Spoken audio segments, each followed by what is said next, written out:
આ ભાઈએ 3 વર્ષ સુધી દિલમાં રહેલી કોંગ્રેસને ધક્કા મારીને બહાર કાઢવાના ખૂબ પ્રયાસ કર્યા, પરંતુ કોંગ્રેસ દિલમાંથી બહાર નીકળી જ નહીં.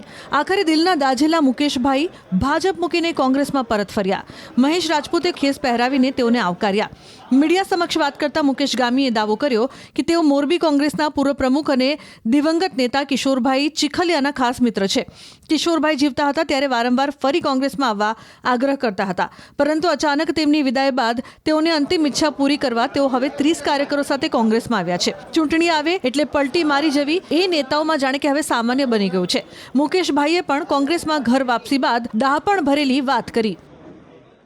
અમુક ક્ષણ ક્રોધ જે વસ્તુ રહે ને, આપણે કહીએ ને, ઘણી ક્ષણનો ક્રોધ નુકસાનકારક હોય.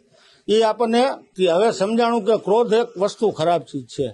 પણ અત્યારે આવવાનું કારણ કે મારે કિશોરભાઈ આયરે અવારનવાર મને એની લાગણી હતી કે તું આવ પાછો આવતો રહે.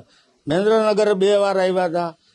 જ્યારે લાસ્ટમાં એક્સપાયર થયા ત્યારે મહેન્દ્રનગર મારા ઘરની પાછળ જ હતા. એટલે શબ્દ મને વહેલા એના યાદમાં રહી ગયા હતા કે મારે હવે આને શ્રદ્ધાંજલિના રૂપે મારે પાછું કોંગ્રેસમાં જવું છે. ટિકિટ મળી ન હોય એ પ્રશ્ન માટે હું આવ્યો હોય તો ઉમેદવારોના નામ ડિક્લેર થાય પછી હું આવ્યો હોત. ટિકિટ મળી ગઈ, કોઈનું મેન્ડેટ હજી કોઈના નામ ફાઇનલ મોરબીમાં આપણે એક પણ વ્યક્તિના ભાજપવાળાએ કર્યા નથી. જો એ જ આશાએ હું આવ્યો હોય તો નામ ડિક્લેર થાય પછી આવે. કોઈ વસ્તુને ખાલી એક કાર્યકર તરીકે હું આમાં પાર્ટીમાં જોડાણો હોઉં. આમ તો મારી જૂની કોંગ્રેસ દિલમાં હતી, ગઈ નહોતી, હજી એમનેમ દિલમાં જ હતી કોંગ્રેસ. તો એક આ ક્ષણિક ક્રોધમાં જે મારાથી ભૂલ થઈ ગઈ હતી એ મેં પાછી પુનરાવર્ત સુધારી અને પાછો વાપસ કોંગ્રેસમાં હું આવ્યો છું.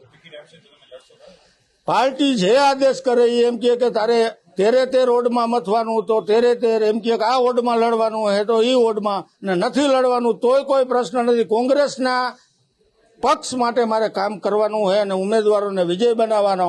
અમારી બહુમતી કોંગ્રેસની સ્થાપના મહાનગરપાલિકામાં સીધી આવે એના માટેના અમારા પ્રયત્નો હશે.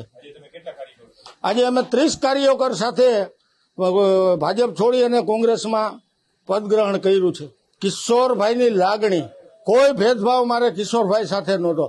એ કોંગ્રેસમાં હતા, હું ભાજપમાં હતા. અમે અઠવાડિયે 10 દિવસે મળતા. એ મારા કાયમ મને એ મિત્રની ઘોડે માનતા, હું એને મિત્રની ઘોડે માનતા. એ અહીંયા મહેન્દ્રનગર આવ્યા હોય તો મને ફોન કરે પ્રમુખ, મને આજની તારીખમાં એ પ્રમુખ કહેતા. કિશોરભાઈનો ફોન આવે એટલે એમ પૂછે પ્રમુખ ક્યાં. મને 2 વાર એના ફોન આવ્યા હતા, પ્રમુખ પાછા આવો, પાછી આપણી જોડી બનાવી બેની. અમે શરૂઆતમાં જિલ્લા કોંગ્રેસ, અહીંયા હું પ્રમુખ હતો ત્યારે એ વિરોધ પક્ષના નેતા હતા. અમે 2 ફર્સ્ટ ક્લાસ સંગઠન ઊભું કર્યું હતું. પ્રમુખ માટેની ખેંચતાણ પાર્ટીમાં હોય કે મારે જોઈએ એવું, ત્યારે એ મારો ક્ષણિકનો ગુસ્સો મને પછી સમજાણો કે આ ખોટું થઈ ગયું હતું.